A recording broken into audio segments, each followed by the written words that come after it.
Imaginen un mundo primigenio, un vasto océano monótono cubriendo un planeta joven, caliente y en constante agitación.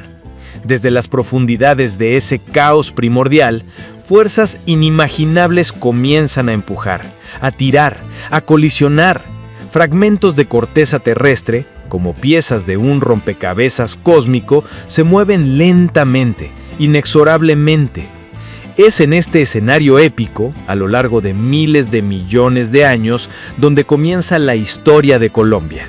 No es una mera crónica de reyes o batallas humanas, sino una epopeya de placas tectónicas, volcanes rugientes, mares ancestrales y ríos de magma ardiente.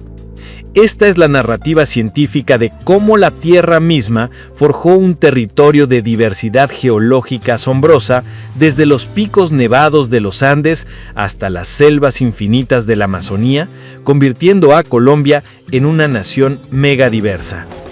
Un planeta en lenta ebullición, un rompecabezas de placas gigantescas que chocan, se separan y se superponen en una danza de miles de millones de años.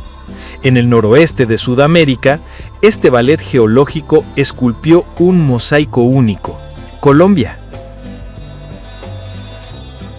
Nuestra historia se remonta a más de 541 millones de años, en la era precámbrica, que abarca casi el 90% de la historia planetaria. En aquel entonces, el mapa del mundo era irreconocible. Los continentes que conocemos hoy no existían. En su lugar, supercontinentes se formaban y desgarraban en ciclos eternos. En lo que hoy es el este de Colombia, en regiones como Guainía y Vaupés, se encontraba el borde noroccidental de uno de los núcleos continentales más antiguos y estables, el cratón amazónico. Este escudo precámbrico, una masa de roca ígnea y metamórfica de dureza indestructible, es el cimiento geológico más antiguo de Colombia. Aquí, en las profundidades de la corteza, se forjaron gneisses y anfibolitas durante eventos orogénicos tan remotos como el período Grenvilliano, hace más de 1.000 millones de años. El cratón amazónico, parte del escudo guayanés que se extiende por Venezuela, Brasil y Guyana, representa un bloque continental estable que ha resistido innumerables ciclos tectónicos. Estudios isotópicos, como los de la datación uranio-plomo en circones, revelan edades de cristalización entre 1999 y 1338 millones de años, correspondientes a 4 episodios magmáticos principales: 2 en el Paleoproterozoico medio tardío, 1 en el Mesoproterozoico temprano y otro en el medio. Estos eventos involucraron la fusión de la corteza y la formación de arcos magmáticos, soldando bloques continentales en el supercontinente Rodinia. En Colombia, este cratón subyace bajo vastas cuencas sedimentarias como la de los Llanos Orientales, donde datos geofísicos aerotransportados, magnetométricos y gamma espectrométricos han mapeado estructuras ocultas bajo cubiertas vegetales y sedimentarias, diferenciando rocas ígneas y metamórficas proterozoicas. Durante cientos de millones de años, este cratón fue un testigo silencioso de inmersiones bajo mares poco profundos, exposiciones a la intemperie en épocas de sequía y ciclos de erosión y sedimentación. Su historia polifásica, marcada por episodios de compresión y extensión, dejó una huella estructural profunda que aún influye en la geología regional, como en el Arco de Vaupés. Este bloque de corteza antigua, resistente y estable se convirtió en la plataforma sobre la cual se construiría el resto del territorio colombiano. Mientras el este permanecía como un bastión de estabilidad, el oeste era un margen continental activo, un límite dinámico entre la placa sudamericana y el vasto océano protopacífico. Aquí, la corteza oceánica se hundía bajo el continente, generando volcanes, arcos de islas y una intensa actividad tectónica que comenzaba a esbozar la compleja geografía futura. El orogeno Putumayo, enterrado bajo la cuenca Putumayo, es un ejemplo clave de estos eventos proterozoicos. Reconstruido mediante interacciones entre Laurentia, Amazonia y Báltica, Este orógeno representa la acreción de Rodiña, correlacionando bloques del basamento andino con el margen occidental del escudo guayanés.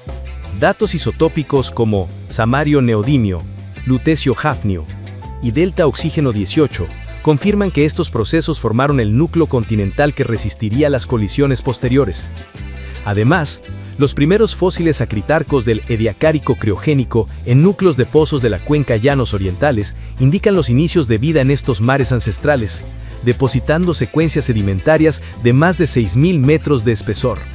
Con la llegada del Paleozoico, hace unos 541 millones de años, la vida explotó en los océanos y sus restos se convirtieron en parte del registro geológico colombiano. Sobre el antiguo basamento precámbrico del este se depositaron gruesas secuencias de rocas sedimentarias, areniscas, lutitas y calizas, formadas en mares epicontinentales poco profundos que cubrían gran parte del escudo amazónico. En el oeste, la historia era de construcción y destrucción. A lo largo del Paleozoico y el Mesozoico temprano, el margen occidental de Sudamérica experimentó episodios de extensión cortical. La corteza se estiraba y fracturaba, dando lugar a una serie de cuencas de rift, valles tectónicos donde se acumulaban sedimentos y, en algunos casos, se formaban pequeños mares interiores. Estas cuencas mesozoicas, que hoy yacen bajo las cordilleras andinas, son evidencia de un periodo de relativa calma tectónica antes de la gran colisión venidera. El terreno Anacona, un fragmento perigonduánico relacionado con complejos en México, Acatlán y Perú, Marañón, ilustra la acreción de terralos durante el Paleozoico temprano. Litologías, límites y datos de circones detríticos con datación uranio-plomo revelan depósitos sedimentarios metamorfizados en el sistema de fallas Cauca-Romeral. La estratigrafía paleozoica, revisada con bioestratigrafía y geocronología, vincula unidades a basamientos subyacentes, reconstruyendo paleogeografías. En la cuenca Llanos Orientales, un registro sedimentario paleozoico de más de 6.000 metros incluye asociaciones de acritarcos, quitinozoos y trilobitos que distinguen secuencias cambrianas, ordovícicas inferiores medias, devónicas y carboníferas. El magmatismo del Carbonífero tardío pérmico, documentado mediante petrografía, geoquímica y geocronología, identifica un arco fragmentado en el flanco oriental de la Cordillera Central, Serranía de San Lucas y Sierra Nevada de Santa Marta. Este arco, ligado a la subducción en el margen occidental de Gondwana, depositó plutones que intruyeron secuencias sedimentarias. La orogenia caparonensis, silúrico devónico, causó plegamiento, metamorfismo e intrusiones graníticas, depositando lutitas negras marinas y lechos rojos continentales devónicos. Este periodo culminó en el Jurásico, cuando partes de la corteza oceánica del Pacífico Oriental comenzaron a formarse. Colombia en este momento era un mosaico de terrenos, el antiguo y estable cratón amazónico al este y una corteza continental más joven y fragmentada al oeste, salpicada de cuencas sedimentarias y arcos volcánicos. El destino geológico de Colombia cambió para siempre en el Cretácico, hace unos 145 a 66 millones de años. La placa oceánica de Farallón, y más tarde sus fragmentos, las placas de Nazca y Cocos, comenzaron a subducir de manera más vigorosa y constante bajo la placa sudamericana. Este cambio de régimen tectónico, de un margen extensivo a uno compresivo, marcó el inicio de la orogenia andina, el proceso de formación de la cordillera de los Andes. La colisión no fue un evento único, sino un proceso prolongado y complejo. La corteza continental, al ser empujada y comprimida, se plegó y fracturó. Las antiguas cuencas de rift del Mesozoico, que habían estado hundidas, fueron levantadas y deformadas. Sus fallas normales se reactivaron como fallas inversas, convirtiendo valles en montañas. En Colombia, este proceso fue aún más complejo debido a la interacción con una tercera placa, la placa del Caribe. Colombia se convirtió en un punto de triple encuentro tectónico donde las placas de Nazca, Caribe y Sudamérica convergen creando una de las zonas tectónicas más activas y complejas del planeta.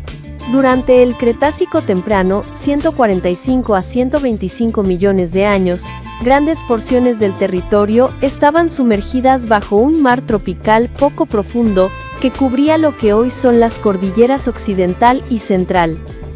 En estas aguas cálidas y ricas en nutrientes, nadaban gigantes marinos que dominaban la cadena alimentaria. El Kronosaurus boyacensis, un pliosaurio de hasta 10 metros de largo con mandíbulas de 2.7 metros y armadas con dientes cónicos, cazaba amonites y peces en la formación Paja, Boyacá y Cundinamarca. Junto a él, el plesiosaurio Leibanectes bernardoi, hasta 8 metros, cuello largo y aletas poderosas, y el ictiosaurio Platypterygios sacchicarum, forma de delfín, 7 metros, patrullaban aguas abiertas. Fósiles hallados en Villa de Leyva y Sáchica confirman un ecosistema marino rico, con amonites como Proyeliceras y belemnites como Belemnopsis. Estos depredadores dominaron hasta la extinción masiva del Cenomaniano-Turoniano, aproximadamente 94 millones de años, cuando cambios en la química oceánica redujeron la diversidad. A medida que el mar se retiraba del interior durante el Cretácico tardío, 100 a 66 millones de años, emergieron lagunas, deltas y llanuras aluviales en los actuales llanos orientales y cuencas de antepaís andinas. Aquí vivieron los últimos dinosaurios de Colombia. El titanosaurio, Padillasaurus leibaensis, herbívoro de 16 metros encontrado en la formación Paja tardía, y un odontosáurido blindado relacionado con Boreolopelta Mark Mitchell. Huellas tridáctilas de terópodos y saurópodos en la formación Hondita, Huila, indican manadas cruzando llanuras aluviales. Cocodrilos como Archosaurus y tortugas marinas, Desmatochelis, compartían hábitat con peces óseos, Enchodus. La extinción KPG, una de las 5 grandes extinciones masivas, aproximadamente 66 millones de años, causada por el impacto del asteroide Chicxulub en la península de Yucatán, México, y con unos 180 a 200 kilómetros de diámetro, eliminó a estos gigantes, dejando solo aves y pequeños mamíferos. Tras la extinción masiva, mamíferos primitivos colonizaron los bosques tropicales que cubrían las cuencas de antepaís andinas. En la formación Bogotá, Cundinamarca, se han hallado dientes de Perutherium, marsupial didelfoide y condilartros como Etayoa bacatensis, herbívoro similar a un caballo primitivo. En los llanos, la formación Mirador registra cocodrilos gigantes como Prusaurus, hasta 12 metros, y tortugas de caparazón blando, Podocnemis, aves gigantes no voladoras, Gastornis relacionadas, y serpientes como Titanoboa cerrejonensis, 13 metros, 1.1 toneladas, la mayor serpiente conocida, cazaban en pantanos del Cerrejón, Guajira, donde temperaturas de 32 a 34 grados Celsius permitían reptiles de sangre fría de tamaño extremo. El levantamiento andino creó barreras climáticas que diversificaron la fauna. En la Amazonía occidental, Putumayo, la formación La Victoria contiene fósiles de perezosos terrestres como tinobadistes y roedores cabiomorfos primitivos. En el Chocó biogeográfico, la acreción del arco Panamá-Chocó trajo fauna centroamericana, primates como Cebupitesia, mono aullador primitivo, y carnívoros como Neolincus, félido similar a un jaguar pequeño, cocodrilos como Gryposuchus colombianus, gavial de río, y caimanes dominaban ríos. La formación Villavieja, Huila, La Venta, es un Lager State mioceno con más de 20 especies de mamíferos, incluyendo el marsupial Thylacothmilus relacionado y el rinoceronte Willaerium. El cierre del Istmo de Panamá, aproximadamente 3 millones de años, permitió el gran intercambio americano. Desde el norte llegaron mastodontes, Gophotherium, caballos, Hiparion y felinos dientes de sable, Smilodon, ancestros, cuyos fósiles aparecen en la formación Ware, La Guajira.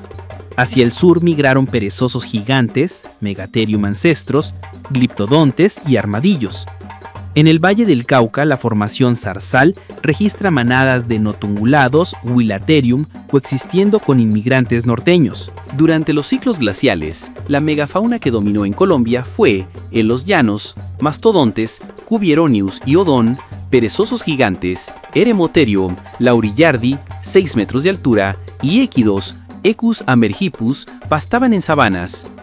En los Andes, osos de anteojos, Tremarctos ornatus y venados de páramo, Mazama rufina, se adaptaron a altitudes mayores que 3.500 metros.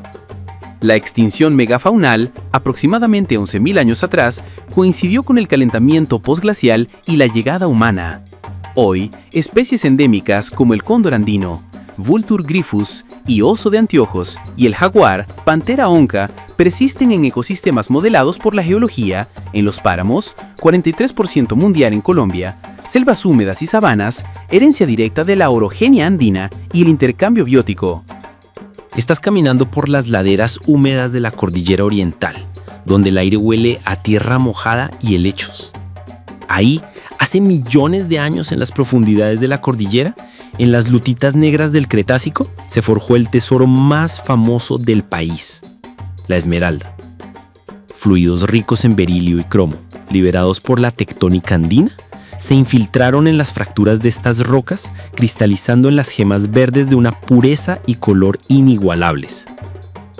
Fue como si la montaña misma hubiera decidido hacer magia.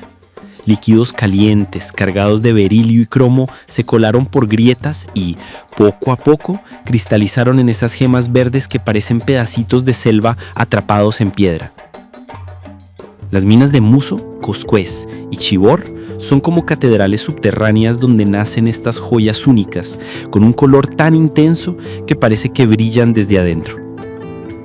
En 2025, en Muso apareció Petra, un bloque de esmeralda de 236 libras, la tercera veta más grande del mundo.